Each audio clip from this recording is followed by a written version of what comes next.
My legs are tired just thinking about it. So I'm going to look back to the 80-minute game that's been on our TVs pretty much every single day. Gordon, I'm going to start with you. Have you been enjoying the Rugby World Cup? I have been enjoying it. It's been quite interesting. Some very tough games. Fiji and Wales springs to mind as a tough game. And Fiji-Australia was an even tougher game for Australia. New Zealand got beaten in the first game against France, which was quite tight, but France did well in the second half. But the All Blacks responded with a big win against Namibia. Namibia. Yeah. So, it's been very good. Who's going to win it? It's going to be interesting. It is. Fiji beating Australia. Does that put the Wales performance in a better context, or does the Portugal match put paid to any thoughts that we were better than we think? I mean, there's two ways of looking at it. I think, Tom, it perhaps you can maybe savor the result a little bit more now, but with the context of the group, that late capitulation against Fiji, if you call it that, but with 5 minutes to go, they didn't have any bonus points. They ended up with 2. Now looks pivotal.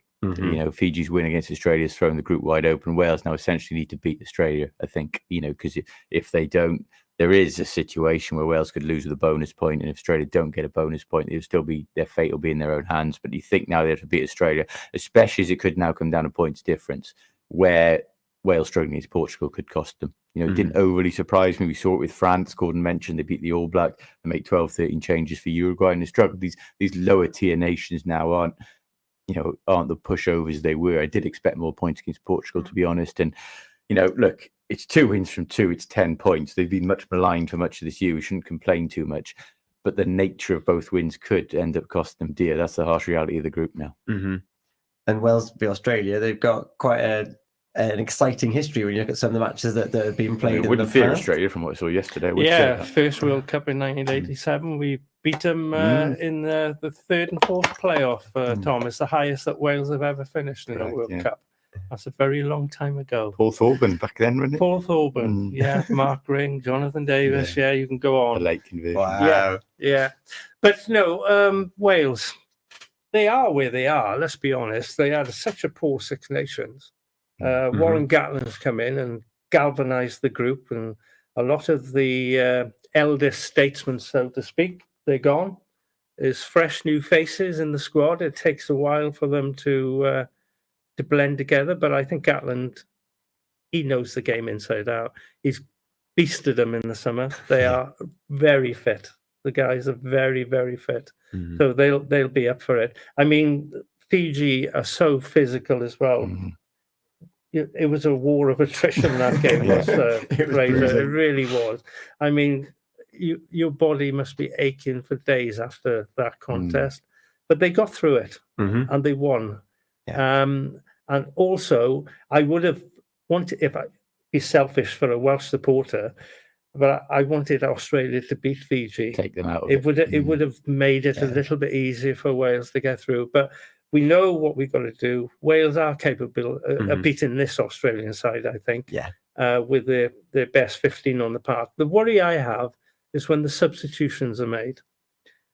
Some of our boys don't seem to be up to pace straight away into the game. I don't know whether they're conditioned to, I don't know. They just weren't up for the races against Fiji. We just about got over the line. And if we do the same against Australia, Australia will fight to the end. We know that. They did it against Fiji. We could come unstuck with a few silly errors or penalties, but I'm hoping that we will beat Australia and we will go through and beat Georgia. Georgia can't take them for granted either. No, we've been there before. We have, our peril. But I'm confident that Wales will get through to the next stage. Yeah, it's interesting looking at the groups. Actually, the points scored and against, I think it's +20 and -20. The group, there is very little differentiating between the top and the bottom. Wales victory.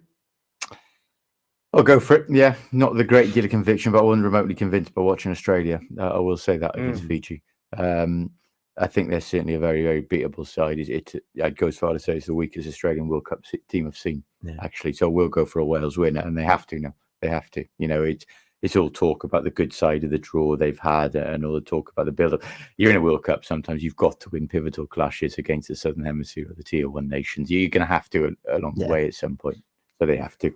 Might as well do it in the group stage to get out. Yeah. Now, very quickly then, you caught up local rugby. You caught up with James in the first half of this show. You can listen back to all of those. We've had Alan Wynne-Jones talking to Kerris, talking about grassroots rugby, National Lottery, and James Griffith as well from Fishguard. Porky's just come on, saying you got to believe in the boys. It's not going to put on the screen at the moment. I don't know why. Tech has been letting us down. There it is.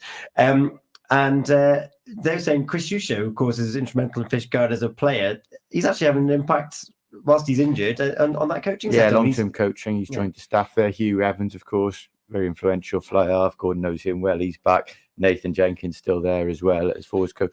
Look, Fishguard done very well. Fishguard have been almost a solid mid-table side in Division 2 West for a number of years now. They've had a couple of flirts of relegation, but haven't succumbed to it. Have fought to stay in that league, and they have. They've won 3 out of 3 now, and they've got a good young side coming through. I don't want to get ahead of ourselves. Obviously, we're only 3 games in, but the signs are good at the moment. The signs are good. I didn't mention the word promotion to James, but I was thinking it in the back of my mind. He definitely did whisper it at the end of the chat with him. Perhaps, yeah. No, they're doing incredibly well. And then, of course, up one in this new championship tier, we've got 2 Pembrokeshire representatives in Narberth and Crymych. Crymych with a great result. Yeah, no, I was expecting very strong anyway. I think when that league split into 1-3 out of 3, superb. Crymych, Crymych have come in and done okay. They've won both games. I think they won both the home games, if I'm right, but it's their second win anyway, and they look like at home there, which is important. When you're newly promoted, you don't want to fall behind the 8 ball, and they haven't. So fair play to them. It's really impressive. I haven't actually looked at the fixtures for this upcoming weekend, but there is a full complement of fixtures again. Division 3 West A, you mentioned this when you were going through you did the scores for us before 8 o'clock. A disappointing turnout. Yeah, there was actually only 2 games played for various reasons, partly due to World Cup, partly due to players being away. We don't want to go down this road again, do we? Have a big backlog, so hopefully we won't. But I think Gord was at the only Cardigan Aberystwyth, and Gord was at the other one, the old-fashioned Langham St David's derby. I went down to Pell Parks, Fraser. I'm surprised you weren't there celebrating your 40th birthday, leaving your mates down in Pell Parks to get on with the job. With Jack was still there, mind Jack Dudley behind the post. But no, it was a good crowd down there, Fraser. As always, it's great to see the connection between St David's and Langham. 2 teams that are in similar circumstances. Langham struggle for numbers. I think St David's have in the past as well. But what I will say, and not because he's a friend of mine, but St David's will always fulfil a fixture. Not like some of the clubs around here who do just find a way of not completing their particular game because of a stag do or whatever. And it was great. It was a full-blooded game. Langham got the nod, but St David's weren't at full strength, but they fulfilled the fixture, and it'll be an interesting one back at St David's when they come together. It's rugby's a social game as well, and you can see that with ex-players around the pitch as well. And obviously, after the game, they would have had a few jars, reminisce about the good old days, and we'll see you back at St David's. See you back at St David's. Watch this space. And on that note, we're going to take the final whistle has blown on the Pure Sport Show with Eaton-Evans and Morris. The 2-hour takeover with Danny, Steve and Dan is up next, with, of course, the selections from Jessica on there as well. We'll have to. I was going to ask a question on St David's. I'll save it for next week now. But they had a really good season last season. They haven't quite started off on the same pattern. No. We'll see what happens this weekend. Fraser, Gordon, thank you so much for your time as everyone. A Monday evening, and we'll do it again next week. Thank you very much. 2-hour takeover is up now on Pure West Radio.